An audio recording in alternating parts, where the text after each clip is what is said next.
Hey guys, thank you for coming back to my channel. My name is TyJari with MightySew Crafts and Designs. And if you are new here, don't forget to subscribe, hit the like button, and turn on your post notification bell so that you will be notified every time I upload a new video. This is my view of the day. Mental health is everything. So I got this word as I was driving here to the park. I love this view right here. It's very pretty. But I got this word as I was driving here to the park, and I wasn't going to do a video today, but um, as I was driving to the park just to do my little grounding, um, I got this word. Normally, I do motivational Mondays throughout the book that I wrote, the books that I would write in on my journey. And today it's not that. As you see, we do have a different view. Um, so if you see me looking around, I'm just making sure my surroundings are still good. Here I am. I'm at the park walking in the grass. Look at the beautiful view. So right now I'm just rambling. So accept it. Skip this part if you want. So today's message is don't be upset with what you allow. Sometimes we get tested with the same pattern, just a different person. Being tested with the same situation or the same scenario, just a different person, is only the opportunity for you to change the outcome. Y'all, even my tone, I think it's because I got the mic on. What's going on? I don't know, y'all. Like, I think it's because I got the mic on. So, like, being tested with the same situation, same scenarios, just different people, it gives you outcome the better. Gives you a better chance to make a different outcome. That's it. And so this time, I keep on saying, okay, I'm just gonna see what's gonna happen next. I'm just gonna see what's gonna happen next. Whatever, whatnot. Quit trying to see what happened next. Okay? When you see red flags, let them be red. Not purple, not green, not blue. They're red. Let them be red. Know that this was a real message for me because first of all, I did not bring a notebook. This is a bill that I wrote on because when I was actually sitting in the car, when I was driving to the park, I just started to think about it. I had no music on, didn't have my phone, listening to anything on my phone at that time, and I was just like sitting there, and I'm like, don't be upset with what you allow. And so that was just, it was hitting with me, and I'm like, what am I sitting? What am I allowing that I'm starting to be upset with? And all I could think about was a situation that I'm going through, and I'm like, okay. And like it's nothing major, so it's not nothing major. But the longer I go through it, it will turn out to be something different. And so I'm like, okay, don't be upset with what you allow. So I wrote that down, and I'm like, I'm the reason. I'm the reason it's happening because I'm allowing it. And so I can't be mad because I'm the reason that it's happening. People can only do what you allow them to do, and that is so true. So yeah. So I'm like, okay, don't be upset with what you allow. So I get off of, well, I'm just sitting there thinking, and I'm like, okay, play some music. Then I said, no, play a podcast. And I played the podcast. I love the podcast, the word of the day. No, the quote of the day, sorry. Quote of the day. I love that podcast. And I was listening to it. I don't remember who exactly said this, but it was a newer episode and whatever. And so he was like, um, you are the cause, and you also are, no, I am the cause and I am the effect. As I am my own cause and I am my own effect. And so that was just like, okay, not me having a whole download. But no, so like it was like something serious. Like, okay, yo, that's for you. That's for you. Like it was the first podcast that I listened to before I got to the park and whatever. And so I wasn't coming to the park to make a video. I was coming to the park just to walk in the grass. So I had got two phone calls before I got out the car. So I'm just wondering, like, is this message supposed to get out, or is it just for me to soak up, like for my own thing? And I'm like, okay, so I'm just going to soak it up, whatever, would not. And, I'm just chalk it up, and I'm gonna do my little walk around in the grass and whatever. And so yeah, I had got my first phone call, and it was one of my neighbors. She's never called me before. Yeah, I'm just like, okay, don't be upset with you aloud. And so that was something, okay, because these people normally don't call me. So I'm like, this is weird. Okay. So then the second call was my son's dad and calling for my son or whatever. My son wants to, do some things or whatever, whatnot. And I'm just like, no, on my days that we're not doing that. And then, that because if I would have said yes to those things that these people were asking me to do, if I would have said yes to these things, I would have been upset. And that's funny how this is working out. Like I would have been upset because I allowed well, not allowed, I said yes to something that I didn't really want to do.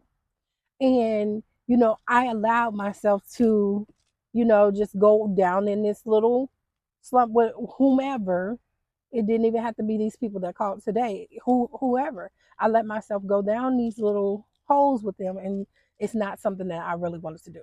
So don't be upset with the things that you allow. And no, these wasn't red flags. Like, oh, that's a red flag. No, these wasn't red flags, but these are boundaries, and I'm saying no, and it's okay for me to say no. Now, my neighbor wasn't, pushy. She's a sweetheart. I love her. But yeah. But like at the end of the day, if I'm telling you no, that's a no. And now the subject is just really going back to boundaries. Set your boundaries and stand on them. Set your boundaries and stand on them. Even if it comes to your child. Like my child, he wants to do something, and that's not something that I want to do. I'm not willing to do what he wants to do. And I don't have to do it. Now I can do it in other ways, but I'm not doing it like that. So yeah, that's a boundary. And his dad didn't understand that. So we just gonna chalk that up as a I said no. And now that's not something that I have to be upset with because I said no. Now, if I was to say, yeah, okay, I will do it, then I would be upset every Sunday. Every Sunday I will be upset because that's not something that I want to do. So even though you go through the same situations over and over again, and every time you go through the situation, it is just so that you can, change the outcome of the situation. It's that's what it is, to change the outcome of the situation. And if you don't learn to change the outcome of the situation, you will continue to go through the same situation. And saying no to a lot of the things that we don't want to do, that helps us out a lot of the time in situations that we go through, we put ourselves through. Because we just be like, okay, we just go with the flow with a lot of things. And going with the flow ain't even always it. It ain't. Like it's not always it, and it's not always going to be it. Not saying that you can't just go with the flow just so it don't, spark up an argument. But a lot of people ain't learned no. I remember when. Okay, story time. But anywho, so story time. When I was little, I did not like the word no. I hated being told no. I would run away because I was told no. Or, like as my mom would say, she'd be like, you run away because you had to clean up. You run away because you didn't want nobody tell you what to do. And it's true. I didn't. I didn't want nobody telling me what to do. But the older I got, when I had got saved, everything has changed for me. Everything changed for me. When I got saved, everything changed for me. I became a person that wanted to be more understanding, and I wasn't that person before. I didn't care what you was. Like if you would have known me before in fifth grade on down, then you would have been like, oh, that's not the same TyJari. Like I was not the same TyJari at all. And people I used to be like, oh my gosh, the people are gonna come back and get me um because of how mean I used to be, how because I didn't know how to set boundaries. And because I didn't know, back in the day we wasn't able to say no and just be like, okay, that's fine. Only time you were able to say no is if somebody's touching you um, inappropriately. And it's like that don't make sense. So if we can say no to that, why can't we say no to other things? It should be okay for us to say no. And I had to learn, like, okay, it is okay for people to say learn no. And when I got older, I said no was a thing for me. I had to learn why I did not like being told no. I did not like being told no. And when I figured out that I didn't like being told no, because I don't like people telling me what to do, and I don't like people not feeling like people was on my side when they say no, especially like to something like, okay, yo, this is what I mean. This is what I'm doing. This is what I want to do. Don't tell me no. Don't tell me no. And yeah, don't tell me no was always, don't tell me no. And if you tell me no, then I'm running away. I that's sad. I used to run from everything. Like I would run away from the house. I would run away from relationships because why would you tell me no? Like that don't make sense. Now I still feel some type of way about it, but at the end of sorry, y'all, at the end of the day, no means no, and it's okay for you to say no.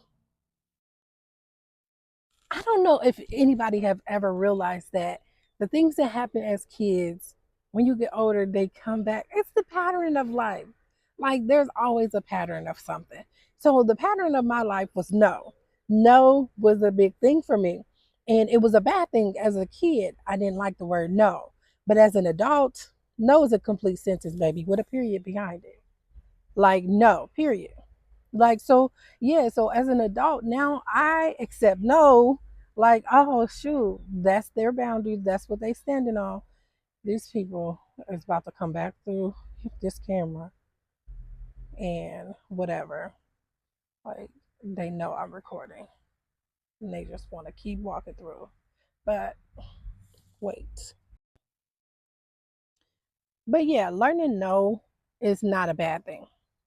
Learning no is not a bad thing. I didn't intend for this video to be longer than a minute. It could have been a short. It really could have been a short, but I might just post different clips and whatever, whatnot. But anywho, when you get tired of allowing things to happen that you don't want to happen, you will change them. And that's the end of that. Like once you get tired of allowing things to happen to you that you don't like, you will change them. Either you will stop talking to that person, or you will, like, say for instance, the dairy. I used to eat dairy, and dairy used to tear me up. Like, and this is just one scenario. Dairy used to tear me up, and so I'm like, I don't like the way I feel when I eat it. Like it's weird. It's I don't like this. Lactose intolerance shouldn't even be a thing. And then for you to be lactose intolerant and you still want to eat it, that's weird. So then I just stopped eating dairy. Like I probably have, do I eat ice cream? I don't remember the last time I ate ice cream, but maybe a milkshake. I might have a milkshake. But anywho, yeah, that's beside the point. But I stopped eating dairy and it's been about 2 years and I have not had like those pains. So it's like once you get tired of feeling the way you feel about a situation that you are allowing, you will change the outcome. So clearly, there is some type of sympathy in me to why I'm allowing some things to happen because I haven't changed the outcome. I haven't changed the outcome. And I am the cause. I am my own cause. And I am my own effect, as that man said in that video. So, okay, so here's another story before we go. Because I know y'all like when I tell my stories and whatever. But so I had the story about one of my exes. He used to do weird things and I hated it. I hated it. I hated it. I hated it. Like I was young. I hated kissing. I hated kissing, but he loved kissing. And I'm like, don't kiss me. Sorry. Don't kiss me. Don't lick me. He would lick my cheek just to make me mad. And I had a thing where I don't want to swap saliva. I don't like, don't, if you're going to kiss me, give me a peck. Don't be trying to do all the tongue kissing. It was gross. It was gross to me. And so he would still do that. And I'll be like, oh my gosh, I'd be freaking out. And so he would do that. We were together. I allowed him to do that for 2.5 years. 2.5 years. And I was growing up, maturing and everything like that. Okay, we can kiss, but I don't want to do it this way. I don't like it like that. So I was learning to express myself and what I like and what I dislike. And he would still do it the way he liked it. Oh my gosh, that used to freak me out. But I told him, hey, if you're gonna keep doing that, then I don't want to be with you. You have to be with somebody that enjoys the same thing. Okay, so I told him he had to be with somebody that enjoyed the same thing that he enjoyed, which was sloppy kissing. I didn't like sloppy kissing and I wasn't doing it. I don't care. So, yeah. So, when I got tired of sloppy kissing, I changed the outcome of what I was allowing. So, I could no longer be upset at the things that was happening to me. So, yeah. If you enjoyed today's video, don't forget to like, comment, and subscribe. And I'll see y'all next time. Bye.